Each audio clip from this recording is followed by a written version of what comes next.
Day 303, October 30th, Shutting up compassion, 1 John 3 verse 17. But whoso hath this world's good, and seeth his brother have need, and shutteth up his bowels of compassion from him, how dwelleth the love of God in him? 1 John 3 verse 17.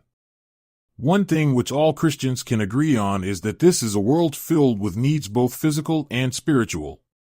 Sometimes, just the thought of all of these needs can overwhelm us. Sadly, many of us have learned to deal with the matter by putting it completely out of mind, by simply ignoring the needs as if they weren't even there.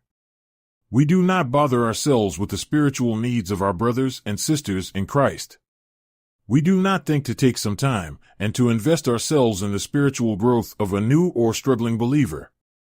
We do not consider how we might be used of God to encourage someone who is going through a fiery trial. We are not moved to consider the needs of those with whom we sit in church.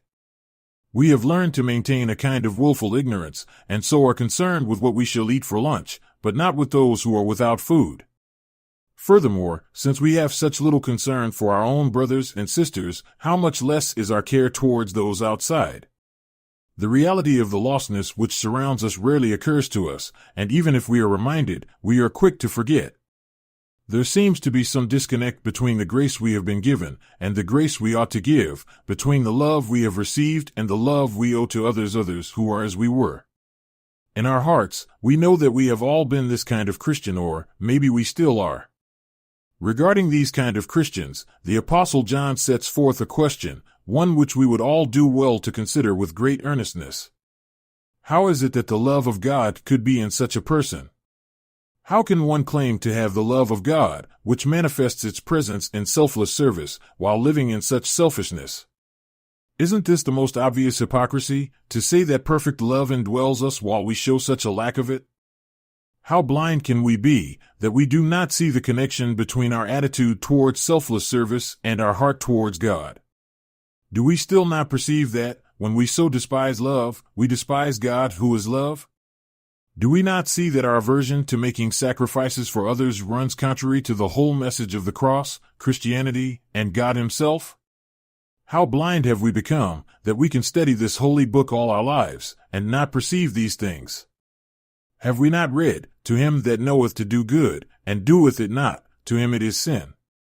James 4 verse 17, do we not yet understand that it is sin to turn a blind eye to those in need when we might help them? It is evil, vile, heinous evil. It is spiritual darkness and deception in our hearts. Worse still, it is hatred against the God we profess to love. Have we not read that every one that doeth evil hateth the light, John 3 verse 20? Do we not understand that by willfully ignoring the needs of others, we are manifesting the unholy affections and lusts of the flesh, the nature that is against God? Do we come to church and hate God in His house of worship? Do we despise His love that we sing of so passionately? How can we say that we love Him with tears in our eyes at that, and yet hate Him with our actions? We do not make it our business to love because we are selfish. We love ourselves and not God, whose very nature we despise by our selfishness. Are these words hard to receive? Is this rebuke grievous to our souls? Let us hear them now, that we might escape the snare of the devil, otherwise we will hear them from Christ Himself on the day of judgment. When the Son of Man shall come in His glory, and all the holy angels with Him, then shall He sit upon the throne of His glory, and before Him shall be gathered all nations, and He shall separate them one from another, as a shepherd divideth his sheep from the goats. Then shall He say also unto them on the left hand, Depart from me, ye cursed, into everlasting fire, prepared for the devil and his angels. For I was an hungered, and ye gave me no meat, I was thirsty, and ye gave me no drink, I was a stranger, and ye took me not in, naked, and ye clothed me not, sick, and in prison, and ye visited me not. Then shall they also answer Him, saying, Lord, when saw we thee an hungered, or athirst, or a stranger, or naked, or sick, or in prison, and did not minister unto thee? Then shall He answer them, saying, Verily I say unto you, inasmuch as ye did it not to one of the least of these, ye did it not to me. And these shall go away into everlasting punishment, but the righteous into life eternal. Matthew 25 verses 31 to 32, 41 to 46. Let's be honest with ourselves in this matter. Are we those who have the habit of shutting up our compassion from those in need, even our own brothers and sisters in Christ?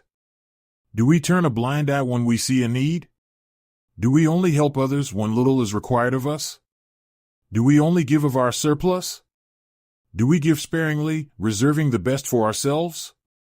Or do we simply avoid situations where we might be asked to help or to give? Are we irritated when we are asked to support the needy?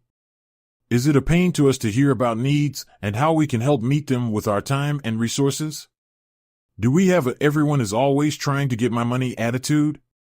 Be sure that, if the answers are yes, there is darkness in our hearts, for this is not the attitude of love. On the contrary, such an attitude fills one with bitterness, even to the point of contempt towards those in need. Worse than that, it leads to foolish assumptions and excuses which are used to justify one's selfishness. We say things like, "I already give to charity, I give all of my tithes and offerings to the church, I don't really know what they are going to do with my gift, it's probably a money-making scheme," etc. First of all, is there some kind of cap on loving people? Do we reach a point where we have done enough, where doing more would be excessive? Did Christ put a cap on his love for us? Did he reach a point where he said, "I have loved enough"? Secondly, why are we so quick to assume fraud and dishonesty in those who ask things of us? Jesus and his disciples carried a money bag around with them so that they might give to the poor. If they had immediately assumed that all those in need were liars, how would they have given to anyone? Besides this, if we really had compassion on the poor, and if it was really our concern for justice which kept us from giving, would we not take the time to do our due diligence? Would we not take the time to confirm the needs in order that we might be used of God to meet them? When we assume that people are liars, we make ourselves the very thing we accuse them of, for we tell ourselves that we simply do not want to be an enabler, but that isn't really our concern at all. The only thing we are concerned with is keeping our money for ourselves. Otherwise, we would be sure to express our compassion in some way. If we were sure they were liars, and we really had compassion, we would care for their souls by sharing the gospel with them, and if we weren't sure, we would make it our business to find out, or to bless them in some way which could not be abused, such as buying them a meal. When we reflect on our conduct towards those in need, does it not reveal our selfishness? Does it not reveal our lack of love? In a world with so much need, it is the easiest thing to harden our hearts. It is all too easy to become overwhelmed, and to react by being willfully ignorant. Facing the reality of such great need is grieving to the heart, but that is not an excuse for closing our hearts to it. Brothers and sisters, some of the most hard-hearted people are those who are constantly exposed to great need. People who work in the medical field, because of their regular exposure to such suffering, can become cold and calloused. But this is not the way of the servants of Christ.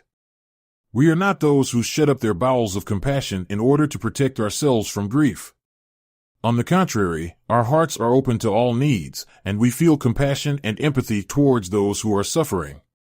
We do not shut the door of our hearts to those who ask of us, but we welcome them with joy, seek to understand them and their needs, and express the love of God as we are able.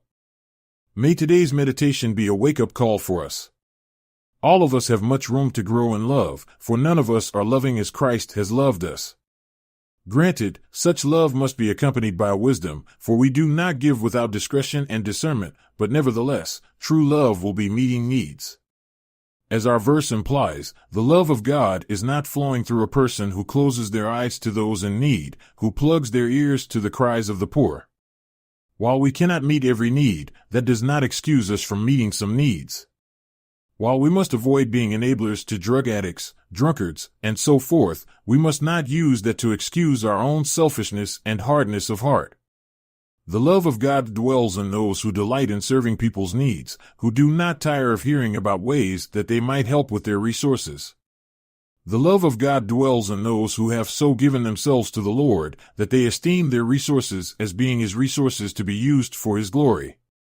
Oh, that we might be so rich in the love of God that our hearts remain always open to those in need.